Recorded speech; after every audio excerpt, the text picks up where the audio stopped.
Hello friends, I am Jyoti Joshi from Satyam classes. तो आज हम देखेंगे फ्रैक्शन का आगे का टॉपिक। जैसे लास्ट लेक्चर में हमने पढ़ा था कि व्हाट इज फ्रैक्शन, फ्रैक्शन क्या होता है, उसमें न्यूमरेटर क्या होता है, डिनोमिनेटर इज व्हाट, फ्रैक्शन क्यों इंट्रोड्यूस करते हैं। ठीक है, ये सब हमने अपने फर्स्ट लेक्चर में देखा था। उसके साथ ही हमने देखा था कि when denominator is same then how we can add them और सबट्रैक्ट देम। ठीक है, उसके साथ अब हम देखेंगे कि उनको मल्टीप्लाई और डिवाइड कैसे करते हैं। जैसे लास्ट लेक्चर में देखा था कि अगर सब्ट्रैक्शन करना है या एडिशन करना है तो हमें क्या करना पड़ेगा कि दोनों का ही डिनोमिनेटर सेम लाना पड़ेगा। ठीक है, तभी आप ऐड और सब्ट्रैक्ट कर सकते हो। और लास्ट लेक्चर में जितना एडिशन और सब्ट्रैक्शन किया था उसमें हमने ऐसे ही एग्जाम्पल्स लिए थे जिसके अंदर ऑलरेडी डिनोमिनेटर सेम हो। ठीक है, आज हम करेंगे multiplication and division of any two fraction. ठीक है, before I am starting this division हम पहले देखेंगे कि how to multiply any two fractions. तो फ्रैक्शन को मल्टीप्लाई कैसे करते हैं आइए देखते। फर्स्ट एग्जांपल है अपना ये 2/3 इंटू 7/9। इंटू मतलब मल्टीप्लीकेशन, जिसका मैंने क्रॉस साइन यहाँ पे दिया है। अब देखिए उसको सिंप्लीफाई करना है हमें। ठीक है, तो मल्टीप्लीकेशन और डिविजन में ऐसा जरूरी नहीं है कि your denominator will be same. ठीक है, ऐसा जरूरी नहीं है कि डिनोमिनेटर दोनों का ही सेम होगा तो ही आप मल्टीप्लीकेशन या डिविजन कर सकते हो। ऐसा रूल खाली एडिशन और सब्ट्रैक्शन में ही है, मल्टीप्लीकेशन और डिविजन में नहीं है। तो यहाँ पे मल्टीप्लीकेशन में कैसे होता है, जैसे आप जनरली मल्टीप्लीकेशन करते हो वैसे ही यहाँ पे करना है। जैसे यहाँ पे दो फ्रैक्शन है, एक है 2/3 और एक है 7/9। तो दोनों के ही न्यूमरेटर को न्यूमरेटर में मल्टीप्लाई करना है और दोनों को ही डिनोमिनेटर में मल्टीप्लाई करना है। जो नीचे लिखा है उसको, ऊपर क्या लिखा है हमने 2 and 7, तो ऊपर न्यूमरेटर में हम 2 और 7 का मल्टीप्लीकेशन करेंगे और नीचे हम किसका करेंगे 3 और 9 का। 3 into 9। इसमें पहले भी बताया है, अभी भी बता रही हूँ कि ऐसा जरूरी नहीं है कि डिनोमिनेटर सेम होना चाहिए, मल्टीप्लीकेशन में जरूरी नहीं है। अब आगे उसको और सिंप्लीफाई कैसे करें। 2 7 जा कितना होता है 14 अपॉन 3 9 जा 27। तो ये हो गया आपका आंसर। बहुत ही ईजी है मल्टीप्लीकेशन तो ना। आइए ये वाला मल्टीप्लीकेशन, अगर आपको सिंपल मल्टीप्लीकेशन आता है तो ये वाला ऑफकोर्स आपको आएगा। अब ऊपर यहाँ पे क्या है 4 और यहाँ पे क्या है 7, तो 4 into 7 अपॉन 3 into 3 ना। इंटू मतलब मल्टीप्लीकेशन ना। 4 7 जा 28, 3 3 जा 9। तो ये हो गया आपका मल्टीप्लीकेशन। ऐसे ही आप यहाँ पे करेंगे, देखिए बहुत ही ईजी है। ऊपर 1 ऊपर 2, तो 1 into 2 2 into 3, तो 1 2 जा 2 and 2 3 जा 6। तो ये सारे आ गए आपके मल्टीप्लीकेशन के आंसर्स। तो जैसे हम सिंपल मल्टीप्लीकेशन करते हैं ऐसे ही हमें सिंपल मल्टीप्लीकेशन न्यूमरेटर में और डिनोमिनेटर में करना है, दैट्स इट। ठीक है, अब मल्टीप्लीकेशन अगर आपको एक बार आ गया तो डिवीजन तो बहुत ही इजी रहेगा हमारे लिए। क्यों? क्योंकि डिवीजन में करना क्या होता है, एक्चुअली हमें डिवीजन में भी मल्टीप्लीकेशन ही करना है।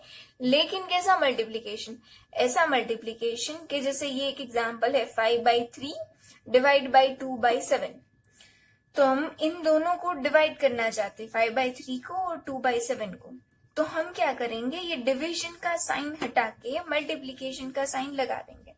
ऐसे ही नहीं लगा सकते, ये फर्स्ट फ्रैक्शन आप ऐसे ही लिख दो और डिवीजन के वहां पे क्या लिखाएंगे हम मल्टीप्लीकेशन। और जब आप साइन चेंज कर रहे हो, क्या कर रहे हो आप, डिवीजन से मल्टीप्लीकेशन कर दिया, तब जो दूसरा फ्रैक्शन है उसको उल्टा कर दो। मतलब दूसरे फ्रैक्शन का न्यूमरेटर डिनोमिनेटर बन जाएगा और डिनोमिनेटर न्यूमरेटर। जैसे यहाँ पे 2/7 है तो अब क्या हो जाएगा 7/2। ठीक है, हम ऐसे ही करेंगे जब डिवीजन करेंगे। जब भी डिवीजन करना है तो डिवीजन को मल्टीप्लीकेशन में कन्वर्ट करो and then use the rule of this multiplication for fraction. ठीक है, चलिए आगे। अब मल्टीप्लीकेशन तो हमने ऑलरेडी सीख लिया है। क्या करते थे मल्टीप्लीकेशन में कि न्यूमरेटर को न्यूमरेटर से मल्टीप्लाई करते और डिनोमिनेटर को डिनोमिनेटर से। तो ऊपर न्यूमरेटर में क्या है 5 और यहाँ पे क्या है 7, तो न्यूमरेटर विल बी 5 into 7 और डिनोमिनेटर क्या होगा 3 into 2। अब इसको सिंप्लीफाई करना है हमें। 5 7 जा 35 एंड 3 2 जा 6। तो ये हो गया आपका आंसर। ऐसे ही हम सारे एग्जाम्पल्स करेंगे। दूसरा एग्जाम्पल वैसा ही है, हमें क्या करना है, डिवीजन करना है। अभी मैंने सिखाया जब भी डिवीजन करना है तो डिवीजन को कन्वर्ट करो मल्टीप्लीकेशन में। Your first fraction put down as it is, और डिवीजन की जगह पे हम क्या कर देंगे, मल्टीप्लीकेशन कर देंगे, और 2/3 हम क्या कर देंगे, 2/3 का 3/2। क्यों? क्योंकि हमने यहाँ पे साइन चेंज किया है, डिवीजन का मल्टीप्लीकेशन किया है, तो 2/3 विल बिकम 3/2। अब इजीली आप उसको मल्टीप्लाई कर सकते हैं। 3 into 3 ऊपर लिखेंगे, नीचे क्या आएगा 9 into 2। अब ऊपर 3 3 जा 9 और नीचे डिनोमिनेटर में 9 2 जा 18। तो ये हो गया आपका आंसर। और एक चीज, अब यहाँ पे 4/5 डिवाइड बाई 9/2, तो क्या करेंगे 4/5 एज इट इज, डिविजन को चेंज कर देंगे मल्टीप्लीकेशन से। 9/2 क्या हो जाएगा 2/9। ठीक है, नाउ 4 2 जा 8 अपॉन 5 9 जा 45। तो ये हो गया 8/45 जो आपका आंसर है। ठीक है ना। फ्रैक्शन को जब ऐड करते, सब्ट्रैक्ट करते, मल्टीप्लाई करते, उसका डिविजन करते, तो जो भी आपका आंसर आता है, answer will again a fraction. ठीक है, तो ये हुआ मल्टीप्लीकेशन और डिविजन। तो जिससे हमने क्या कर दिया, एडिशन सब्ट्रैक्शन तो कर ही दिया था, अब मल्टीप्लीकेशन और डिविजन भी कर दिया। तो अब हम देखेंगे कि फ्रैक्शन को हम सिंप्लीफाई कैसे कर सकते हैं। अब आपको ऐसा होगा कि मैम सिंप्लीफाई करना मतलब क्या, ठीक है ना। तो आइए देखते कि what is simple simplification of fraction, right. तो देखिए मैंने कुछ एग्जांपल्स लिए सिंप्लीफाई करने के लिए। अब सिंप्लीफाई करना मतलब क्या, कि जो भी फ्रैक्शन दिया है उसको उसके रिड्यूसिबल फॉर्म में लाओ। रिड्यूसिबल फॉर्म मतलब क्या होता है कि उसको आप जितना रिड्यूस कर सकते हो उतना करो, मतलब जितना कम कर सकते हो उतना करो। जो भी फ्रैक्शन दिया है उसको सिंप्लीफाई करना है हमें, उसके फैक्टर्स फाइंड करने हैं। तो देखिए हमें क्या दिया है, यहाँ पे 2 दिया है ऊपर न्यूमरेटर में और नीचे डिनोमिनेटर में 4 दिया है। तो सिंप्लीफाई करने के लिए हमें करना क्या होता है कि न्यूमरेटर में और डिनोमिनेटर में जो भी नंबर दिए उसका हमें फैक्टर फाइंड करना होता है। जैसे 2 है, यहाँ पे 2 के कोई फैक्टर्स नहीं होते, तो 2 1 जा 2 सिंपली राइट डाउन, एंड 4 के 2 2 जा 4। अब यहाँ पे क्या होगा, 2 and 2 विल बी कैंसिल और आंसर में क्या आ जाएगा 1/2। तो 2/4 का रिड्यूसिबल फॉर्म क्या आ गया 1/2। ऐसे ही हम यहाँ पे करेंगे, ऊपर 9 का फैक्टर फाइंड कीजिए, 3 3 जा 9, यहाँ पे नीचे 3 4 जा 12, तो 3 3 कैंसिल और आंसर में क्या आया 3/4। तो ये हम जो कर रहे हैं वो क्या कर रहे हैं, अपने फ्रैक्शन को रिड्यूस कर रहे हैं। तो जो भी आंसर है वो फ्रैक्शन का रिड्यूसिबल फॉर्म है, कि अब जो हमें आंसर मिला है, जो रिड्यूसिबल फॉर्म मिला है, उससे छोटा वो फ्रैक्शन नहीं हो सकता। अब 36/14, तो हमें पता है 18 2 जा 36 और 14 मतलब क्या 7 2 जा। नाउ 2 2 कैंसिल और आंसर में क्या आएगा 18/7। तो हम इस तरह से सारे ही फॉर्म को सिंप्लीफाई कर सकते हैं। जो भी फ्रैक्शन दिया है उसको रिड्यूस कर सकते हैं, और जो अगर रिड्यूसिबल फॉर्म दिया है और उसके इक्विवेलेंट हमें कोई फ्रैक्शन निकालना है तो भी हम इसी मेथड से निकाल सकते हैं। Next is addition. तो ऐसा होगा कि मैम एडिशन तो हमने फर्स्ट लेक्चर में पढ़ लिया था, लेकिन इस लेक्चर में हम ऐसे सम के एडिशन कर रहे हैं जिसमें डिनोमिनेटर सेम नहीं है, मतलब sum of 2 fractions having different denominator. ठीक है, तो यहाँ पे फर्स्ट एग्जांपल है 2/4 और उसका एडिशन करना है, सम करना है 3/2 के साथ। ठीक है, तो सम कैसे करेंगे, देखिए डिनोमिनेटर सेम बनाना पड़ेगा, नहीं है तो अभी डिनोमिनेटर सेम कैसे करेंगे और डिनोमिनेटर को क्या रखेंगे हम, मतलब कौन सा नंबर डिनोमिनेटर में रखेंगे तो दोनों के ही सेम हो जाएगा, ये भी तो सोचना पड़ेगा ना। तो बहुत ही आसान ट्रिक ऐसा है कि आप है ना डिनोमिनेटर का एलसीएम फाइंड कर लो। एलसीएम मतलब लिस्ट कॉमन मल्टीपल, जो हम आगे के स्टैंडर्ड में पढ़ चुके हैं। फिर भी मैं एक बार बता देती हूँ। जैसे यहाँ पे डिनोमिनेटर है 4 and 2, तो यहाँ पे लिख दिया 4 2। ठीक है, अब आप क्या करोगे, उसका एलसीएम फाइंड करोगे। पहले किससे डिवाइड कर सकते हैं हम, उसका फैक्टर 2 मिलेगा। एक तो 2 2 जा 4 और यहाँ पे 2 1 जा 2, वापस से 2 1 जा 2 और ये 1 एज इट इज। अब मैं तब तक आगे जाना है जब तक यहाँ पे सारी जगह पे 1 1 ना आ जाए। तो यहाँ पे जो लिखा है उसका मल्टीप्लीकेशन आपका एलसीएम होगा। तो LCM is equals to 2 into 2, मतलब कितना, 2 2 जा 4। तो हमें क्या करना पड़ेगा, दोनों के ही डिनोमिनेटर में 4 लाना पड़ेगा। लेकिन यहाँ पे जो एग्जाम्पल है 2/4 प्लस 3/2, उसमें जो पहला जो फ्रैक्शन है उसमें ऑलरेडी 4 है डिनोमिनेटर में, बट जो दूसरा है उसमें नहीं है। तो पहला वाला put down as it is, plus जो दूसरा वाला है उसमें हमें 4 चाहिए, तो नीचे 2 ऑलरेडी है, 4 चाहिए तो किससे मल्टीप्लाई करना पड़ेगा, 2 से करना पड़ेगा।